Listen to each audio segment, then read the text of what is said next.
Anger is a spectrum. By saying that I don't get angry, suppressed anger doesn't just go away. I'd somehow demonstrate to others Mild irritation. that I had achieved this. It has lasting effects. All the way to seething rage. It sounds like some BS, doesn't it?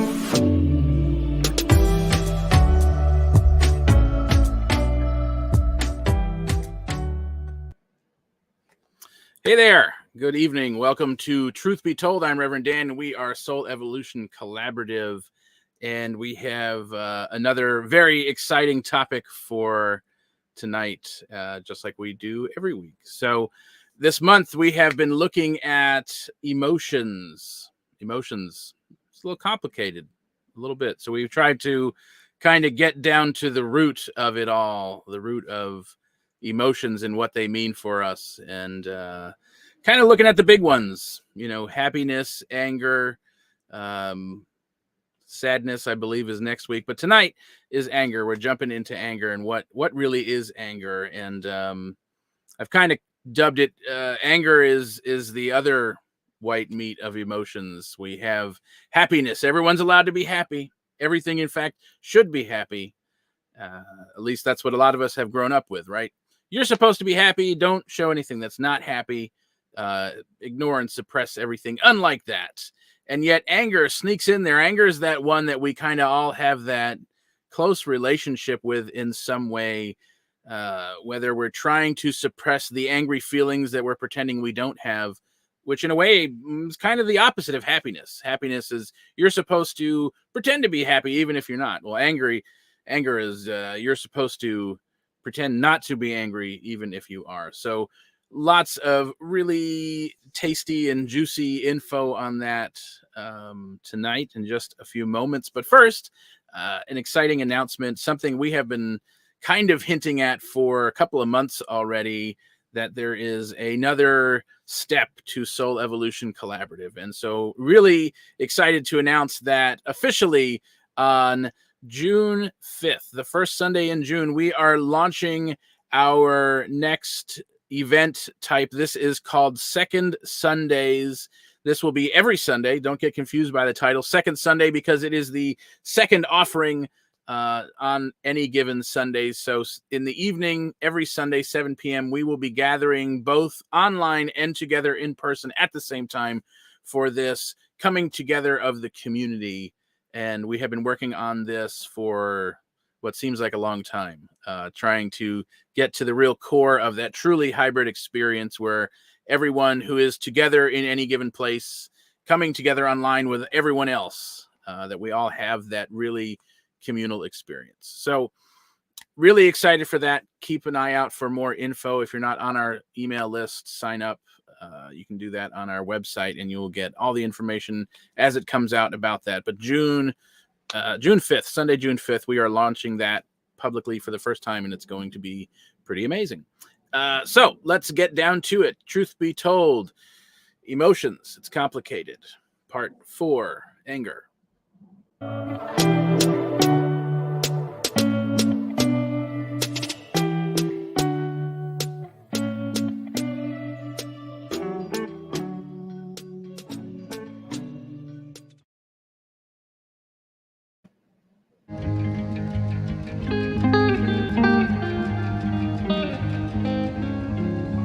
So for most of my life, I have wore the I don't get angry badge. For some reason in my mind, I thought this showed my evolved spirituality and my enhanced emotional intelligence, that I was far above this emotion that is to be avoided, or this emotion that is not to be expressed. And so by saying that I don't get angry, I'd somehow demonstrate to others that I had achieved this. Yeah, it sounds like some BS, doesn't it?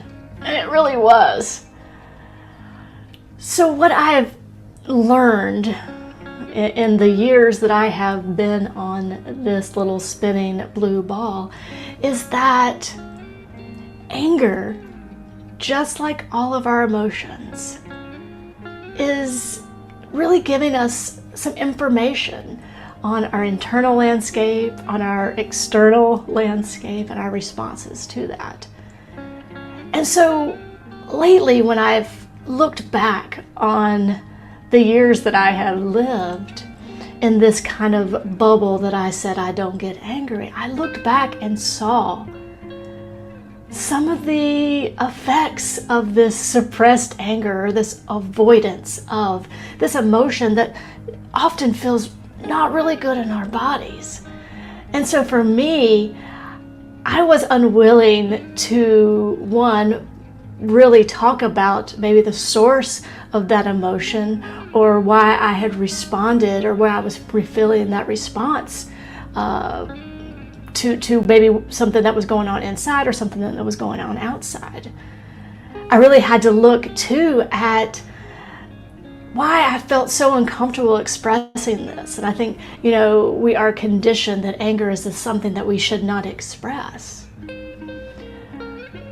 But when processed, when looked at, when expressed from a space of speaking our own truth, or expressed from a space of coming from something, or from our value system, then anger can be an emotion that is useful when we're curious about the source. It really creates this pretty significant response in us, which is really a good cue to look and say, what is that about? And so for me, I'm becoming more and more friendly with this emotion, understanding that it is a response, and understanding that it's not something I have to be afraid of, but it's just something to look at, something to use as a cue, use as a signal of something greater that's underneath. And so I've learned to be friends not only with this emotion of anger, but all the other emotions that we deem as something to be avoided. Because we know what happens is when we avoid these emotions, and I can only speak for myself, when I have avoided these emotions, they don't go away. They just show up in other areas. They can show up as depression or anxiety or frustration. And all of that can really kind of suppress our authentic life. And so when we can fully express emotions, when I was able to really get in tune with all of these emotions, then I'm beginning more and more to find that authentic truth, that authentic self, and then begin to live from that space. And so it may not always be comfortable, it may not always be pretty. But being able to come face to face with the emotion of anger and to get curious about it, and then to consciously choose how to respond. And for me, that has made all the difference.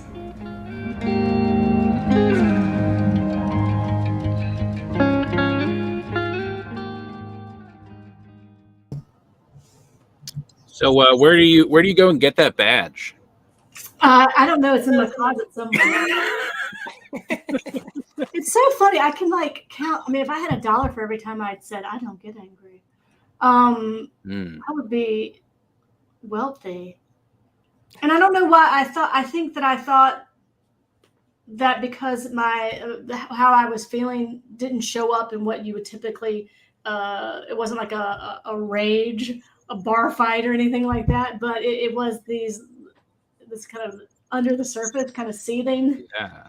And so, yeah, but when that's not looked at and expressed, it gets sticky in other places for sure. Yeah. Well, and I think that's definitely, it appears to be common, but I think that's definitely a real thing, like within the spiritual community of I don't get angry. I'm so grounded and level-headed and whatever, right? Like that's such a, I had to hide anger for years because it was not an acceptable thing, And then you feel like you're not doing something right. Yeah. There's a lot of shame attached to it. Yeah. And then I almost had to get to the point where I could convince myself I really wasn't angry. Like, no, I shouldn't. I don't. No, it's fine. Right? It's like, whoa, wait a minute. Yeah, what if that were like okay? What if we were all okay enough to let that be okay? Yeah. But on the other hand, I think that speaks to the societal take on anger, where it's not just the emotion of anger, but it's the entire experience and story and outlash and rage that, like, we don't actually recognize anger as a society until it turns into like massive lashing out, and then it's like, why are you angry? Yeah, I mean the A lot of emotion. reasons. Yeah, I mean like the emotion and then the behavior that comes after are like separate. Yeah, and we right, yeah, right. It's as if we recognize the behavior that comes after anger as if that's anger itself, as if that's the emotion. You're too emotional, and wow, that guy's really raging or whatever, right? Like, Yeah. oh wow. That's a good point. I know for me, it's kind of I've gotten really good at like how I respond to things, from minor annoyances to like things that like make me really upset out in public. So then when I'm talking like with coworkers or people at the center or something and talk about a moment where I lost my temper at home, and people are always like, "What? No, dude, you never get mad." And like, and so this is just something it's one of those phenomenons. Like you get good at managing your responses when you're not super invested, but like at home with the people that you love the most, they're the ones that are the last ones to benefit from, like if I slip and lose my temper in a way that I would not like to, not managing my anger in a constructive way. It's always with like the people I'm closest to, which is right. Kind of interesting. Yeah. But and I think that's common too, right? I do too. It's been a while since I've thought about that, but yeah, like we tend to have, it's like the things that we know better than to do out in public. It's like we do know better to not do them, and yet we tend to have the shortest patience with those we are closest to. Well, and it's also unique too because there's certain level of vulnerability and authenticity that is fostered in those close relationships. So, by the nature of those two things, we're going to show up kind of a little bit more messy in those situations, just by the nature of the vulnerability and authenticity that's been cultivated. And so, it makes sense. And then it doesn't make sense at the same time. Like I can be comfortable to have to be put together, when I'm outside, but when I cross, into the house, I know this is a safe place that I can be authentic. And so sometimes that authenticity is processing those emotions that we like to hide, Well,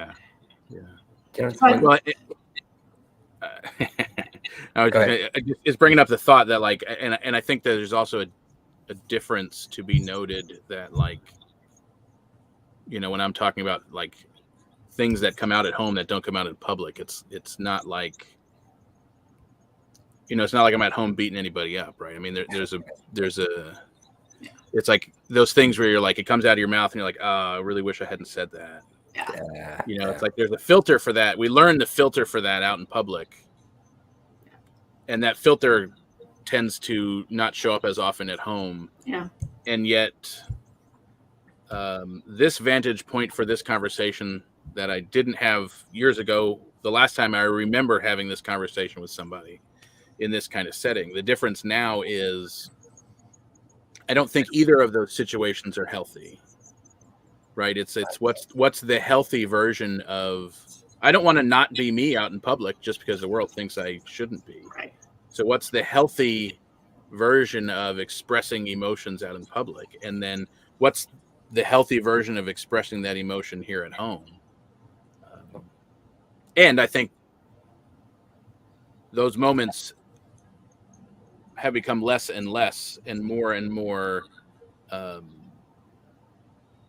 you kind of witness the moments, right? You have that like perspective, right?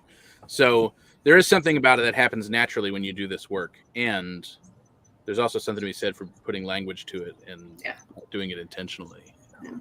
Something that I've found that's really cool, that I'm happy about, is that when I do lose it, especially like with children here, like now the more I've done this kind of work around emotional intelligence, is that when it happens, then it becomes like this really great teaching moment, to come back and say, I lost my temper, I shouldn't have reacted like that, and then able to model like, this is how you try to clean up your mess, and make sure that whoever you lashed out at is understanding where you're coming from and knowing that you're trying to make it right, as opposed to before, like working on emotional intelligence and the like, you would have that blow up, and then maybe you apologize later, or maybe you just kind of like let it subside a little bit. You just go on with life, and you never Forget talk about it, right? that again. Yeah. Never talk about it again, and then just leave it. That's kind of how, like, growing up in the 80s, 70s, that's kind of the norm. But yeah, now, like, yeah, man, we're all human and we're gonna have our moments, but then what we do afterwards is powerful. So something good can come out of it to teach others how to move forward. Yeah.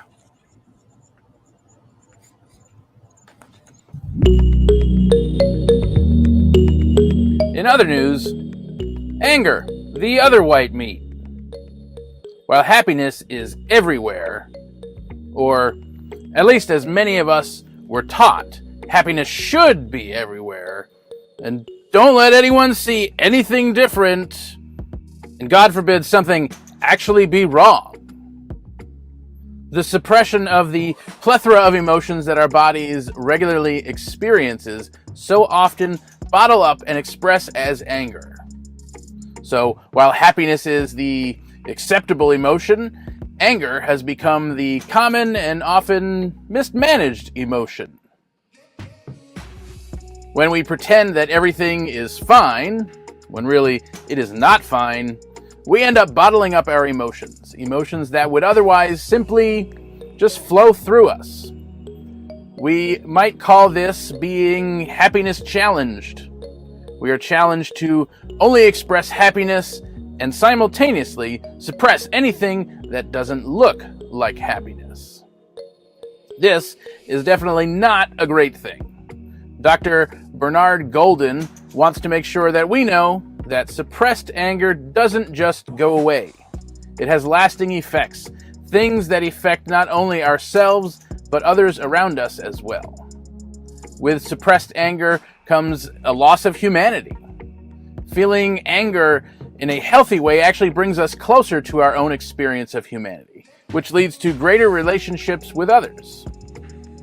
When we don't allow ourselves the space to feel our anger, or when we have been told that we can't, we begin to express and experience a variety of negative consequences of suppressing our anger.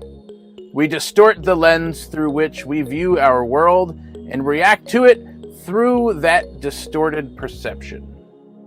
Suppressed anger leads to reduced empathy. The act of suppressing our anger can blind us from the pain and anger of others. If I'm not allowed to be angry, you certainly can't be either. Very often, this leads to unhealthy, conflict-avoidant habits. What if anger were okay? What if we were allowed to have the space for a healthy expression of anger? Maybe we even allow ourselves to enjoy it for the brief moment that we have that feeling of anger. Society can stop being angry all the time. We can let it be okay to feel anger when we are angry and actually create a healthy relationship with it. And honestly, most of the time when I experience actual anger, it's because I'm hangry. And sometimes, you just need a little snick. This has been In Other News. Thanks for watching.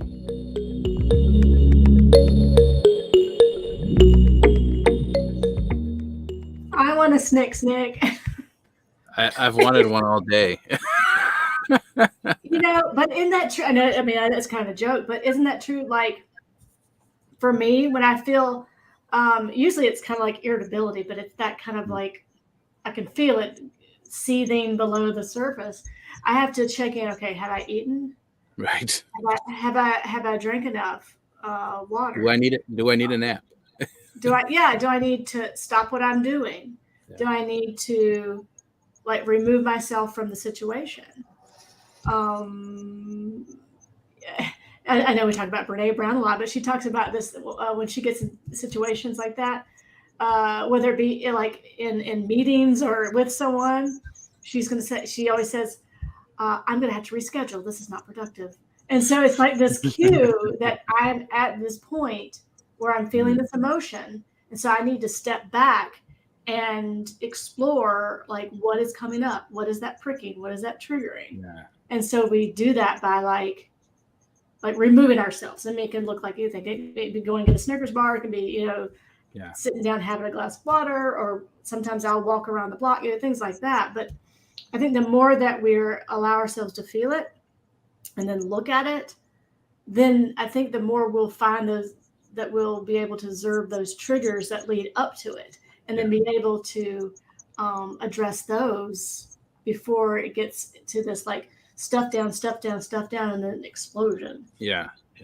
Well, that's I mean, kind of the same experience, but saying it in jest, like, yeah, maybe you need a Snickers, right? Like, yeah. But that really highlighted for me, and was kind of what made me think to actually include it there, right? Like that highlighted for me the difference between feeling the emotional response of anger as opposed to that whole entire experience that I can so easily create, or have in the past so easily created, or like that undertone of like, I used to have this whole thing about like, it's not like things being fair, right? Mm-hmm. And like that just carried with it this undertone of anger, right? But that was a whole other kind of experience with a whole other story and this whole other energy attached to it, as opposed to like the emotion of anger, of like responding in almost an unaware way, like responding in a moment of anger and going, oh, what was that? And it's like, oh, I'm hungry. Oh, okay. Yeah, got it. And then that's it. There's not like a whole thing really separate from that whole. And I think actually the greatest takeaway for me so far this month has been all of the emotions actually that we've looked at have the immediate experience of the emotion. And then there are times where I have known an expanded experience of that, the thing that happens after that emotion, what I have learned to attach to that emotion, that it's like, yeah, wow, we can really separate those out. And that's like a whole other thing. Right. Yeah. I know one thing that we talked about kind of on that same line too in the past. And you talked about it, I think, in one of the last couple of weeks, Jill Bolte Taylor talking about how the emotion, the chemical release in your body takes 90 seconds to dissipate. Yeah. But that's only really happens if you process it and watch it. But what we do is like we keep replaying that thing. Yeah. Like whatever it was that made you angry, you tell that story again, and then you tell yourself like what you should have done or said, and then you and every time you do that, you're releasing those chemicals again and again.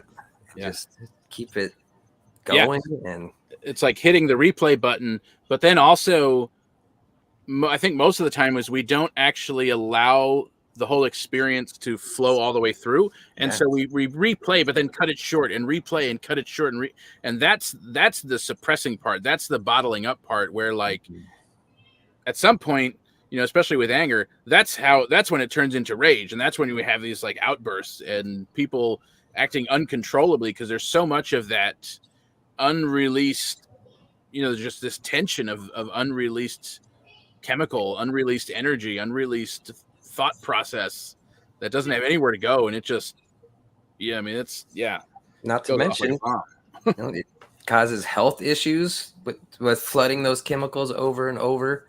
Yeah. And the anger emotion and those chemicals like shut off your critical thought portion of your brain.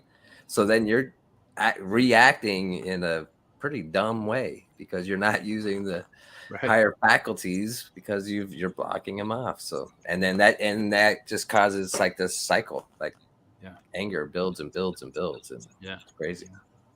Powerful stuff, man. Good stuff. Good stuff. We would like to take a quick break from the program to let you know a little bit about SEC. We are an intentional spiritual community with a vision of personal transformation and communal evolution, an authentic way of being, living, and viewing the world. Everything you could ever possibly want to know and more can be found on our website at soulevolutioncollaborative.org. So come along for the adventure. Tuesday we have Truth Be Told at 7 p.m. Eastern, which is what you're enjoying now. Thursday we have our small group, The Gathering, at 7 p.m. Eastern. And so this is a group experience where we take an even closer look at the topic for the week, how it shows up in our own personal lives, and the healing and transformative power of belonging and connection. On Sundays, we have Strip Down Sunday at 12:30 Eastern, where we offer a streamlined approach to your Sunday morning experience through a short and sweet talk on the weekly theme. And coming soon, our SEC Second Sunday Experience, a Sunday evening experience that will demonstrate a new way of doing community. Be on the lookout for these events and so much more. If you can't already tell, we have a blast here at SEC. It's so much fun to explore these topics with you each and every week. And it's our desire to not only share what we've learned, but to journey alongside each of you as we navigate this adventure we call life. Our vision is to bring these teachings to everyday life in new and powerful ways. If you would like to support the vision of SEC and its continued evolution, we invite you to go to soulevolutioncollaborative.org and click on the donate button. All donations are tax deductible and serve to support this evolving ministry and its vision of personal transformation and communal evolution. And now, back to the show.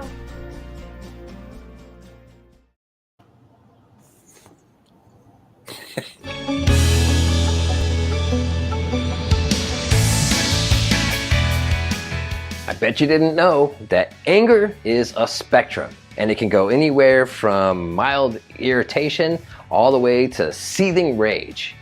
Okay, I'm guessing you probably did know that. But I bet you didn't know that boredom is considered by many psychologists and other experts to be a form of anger. Yeah, it's a dissatisfaction or discontent with what's going on in the present moment, and they consider that a mild form of anger. Interesting. All right, so let's look into anger for this week and how to use it as a tool to deepen our emotional intelligence. So I bet you didn't know that anger is one of the most identifiable emotions that we experience. Okay, again, you probably did know that.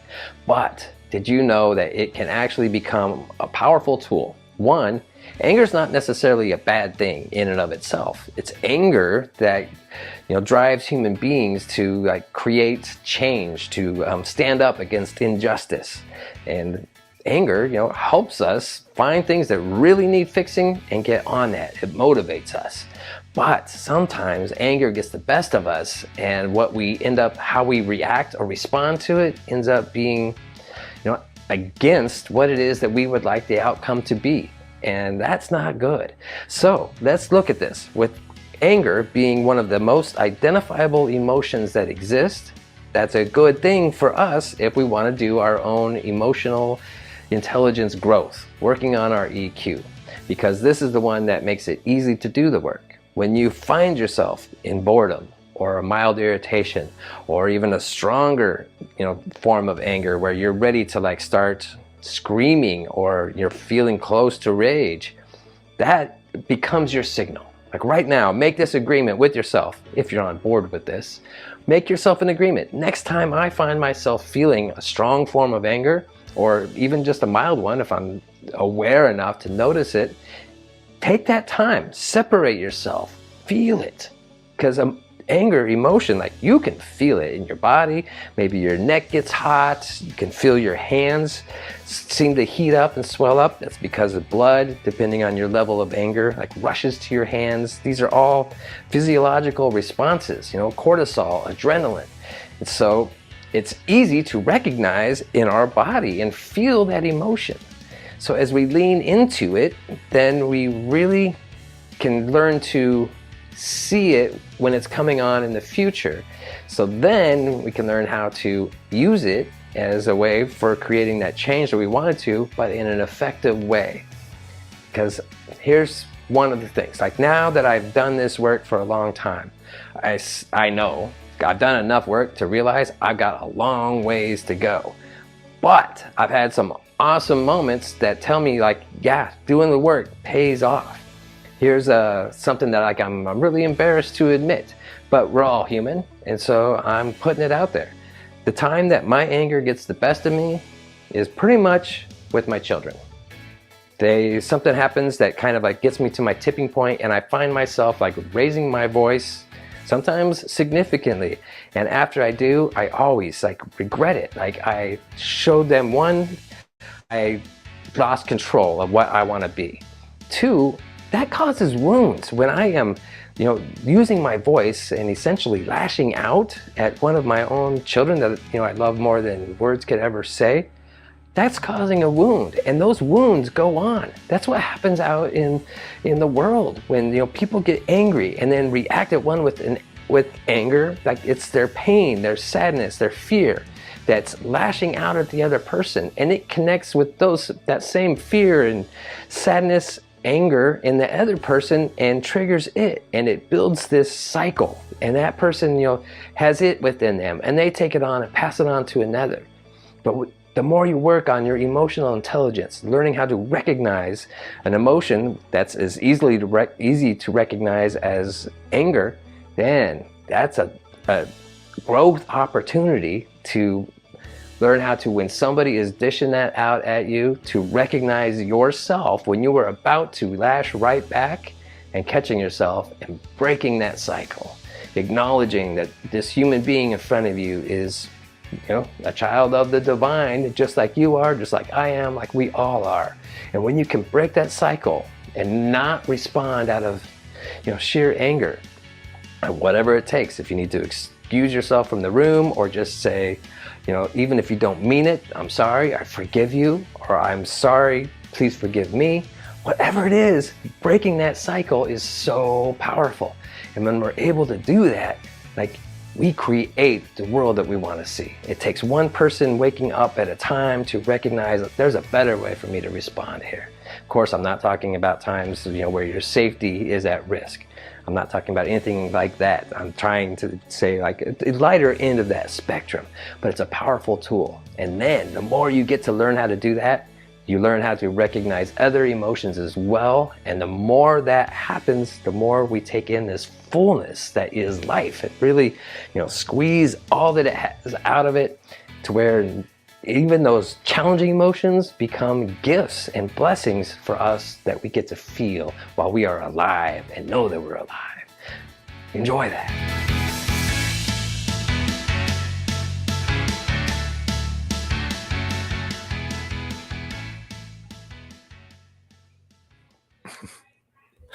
No dancing. Yeah. I honestly just want to thank you for saying what you said, because I know that was probably not a fun thing for you to watch you saying, but any parent that says they don't ever or haven't ever overreacted or yelled at or spoken in tones that they didn't want to their kids is absolutely lying. They're either lying to you or they're lying to themselves. But like, dude, our kids are our greatest spiritual teachers, and oftentimes not in the most fun way. I mean, it just they've studied for years the buttons and the parameters and the edges. You know what I mean? Like, they know. They're constantly testing. Like, they're like the velociraptors in Jurassic Park, where they're like constantly testing the fences to see where the weak spots are. Yeah.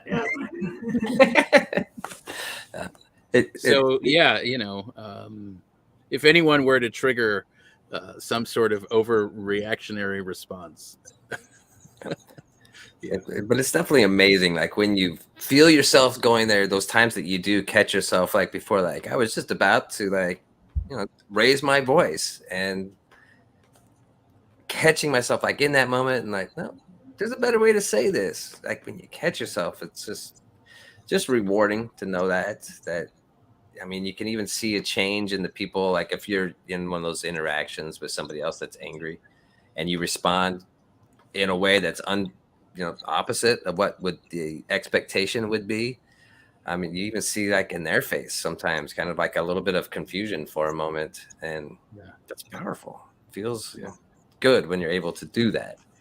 Right. You know what came up for me was just, I mean, obviously with anger, what we're talking about tonight, but like in all emotions, is that the power in that observation of that emotion. And so in order to observe that emotion, you actually have to feel it.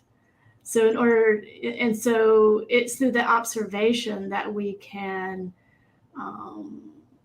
learn about triggers and things that are underneath it, or and often it's not even the thing that's happening in front of us. It's something that has been seething below the surface, as a result of something else. And so the more that we feel them or allow ourselves to feel them, then we can observe and ask the questions that we need to ask of it.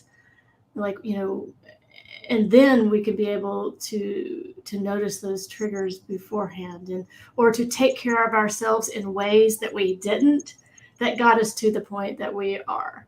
Often for me, when I feel frustration, or I'll be short with someone in an interaction, it's because I didn't recognize the signs. And so when I can look at that and I can recognize the signs leading up to it, then I can take better care of myself, whatever that may look like. And sometimes that is only happens through that observation, which only happens by actually feeling emotions. So like the takeaway is, it's okay to feel emotions. They're not always comfortable. Sometimes they can be pretty crappy depending on your emotion, but it's like this power of observing and learning, feeling, is so important. Yeah.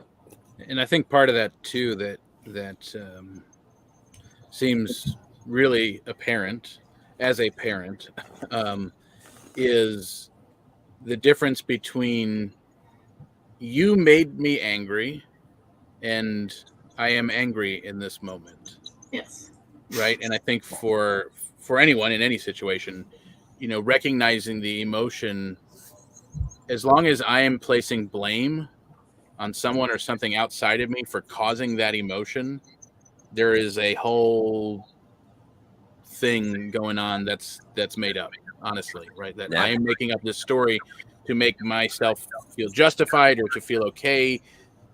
I don't want to experience this uncomfortable thing, and so it's your fault. You did this. This is yours to own, not mine. Right. Instead of, those moments of like, oh, wow, I am really angry right now. Okay. And just having that thing and then being able to talk about like, hey, if I own the fact that I'm angry in this moment, I can let you know without me being like, you did this. Right.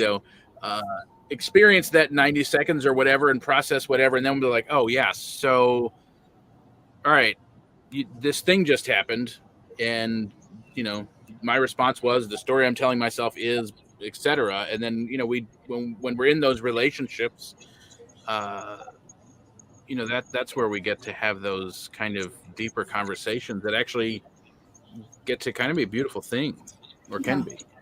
Yeah, for sure. I love that idea of learning to express in I statements instead of you statements, when you're in one of those discussions. Yeah. And then, another thing too is when that emotion is super triggered, just learning to go to the other room. Like, I'm going to take a minute. I'm not able to talk. Just give me a minute. Yeah. And that, helps kind of dissipate it a little bit. And then we can like show up authentically, so that when we are able to express like, I am feeling this in the moment, that doesn't mean that, like I'm feeling angry. So that doesn't mean that then I have to have all those behaviors after that statement that we've attached to anger. I can say I'm feeling anger in this moment. Yeah. And like you said, like, I need a break, and then we can come back and have a conversation or whatever it may be from a different space. And I think it's really is detaching the emotion from the Yeah. behaviors which we think are the emotion, but they're not. right. And I think it takes a really healthy dose of honesty, and to not beat ourselves up when we aren't able to do that. Yeah. We're like in the moment where we're not able to recognize that. And also in those moments, like, it's not like a bypassy, like, oh, I'm experiencing anger, even though internally I'm like, you friggers. Yeah, right. Right. Right. Like, I'm experiencing anger right now. yeah, I don't get angry. I have a badge in the other room to show. Yeah. Right. Like, yeah, but I mean, I think it takes that honesty to recognize, like, oh, I am, even if it's just an internal thought process, like, oh, I am making you the reason I'm angry. Rather than just kind of owning, like, I have some sort of trigger that you happen to press, but it's still, the anger is still mine. Yes. The response is still mine. Right. And let's be honest with ourselves, like, just because we say I'm experiencing anger, even if we're the one, even if we're like, we have to be honest if we're actually, and only we know if we're actually owning that experience or not. And it's not a and I guess, and also let's not swing it so far the other extreme that, like, being in relationship with somebody, you're still in a relationship, it still takes the two of you to interact and have those interactions. And so we are going to push buttons and say things and do things that it's not two people, like, separate from each other, or two people in a relationship with each other. That is a thing that I think we in New Thought tend to not talk to or speak to very much. Like, there is something to be said about that, being in a relationship with somebody that's intentional, right? Yeah. I want to give props, though, too, to anybody out there who's ever caught themselves in the moment, in the heated moment, and caught themselves and said, "Ooh," and stopped themselves. Because like we talked about earlier, like, you're not using your prefrontal cortex to rationally think through things. Like, you are, seeing red. Your brain is not working well. So if you're able to overcome that and recognize when you're, in the moment, and dial back your response or reaction, give yourself a huge pat on the back, because that's overcoming some serious biological functions. So it's amazing. Emotions, they're complicated. Yes, they are. But we are learning. Yeah. To enjoy them. All of them. All of them. All the many emotions. Yes. It is possible. Yes.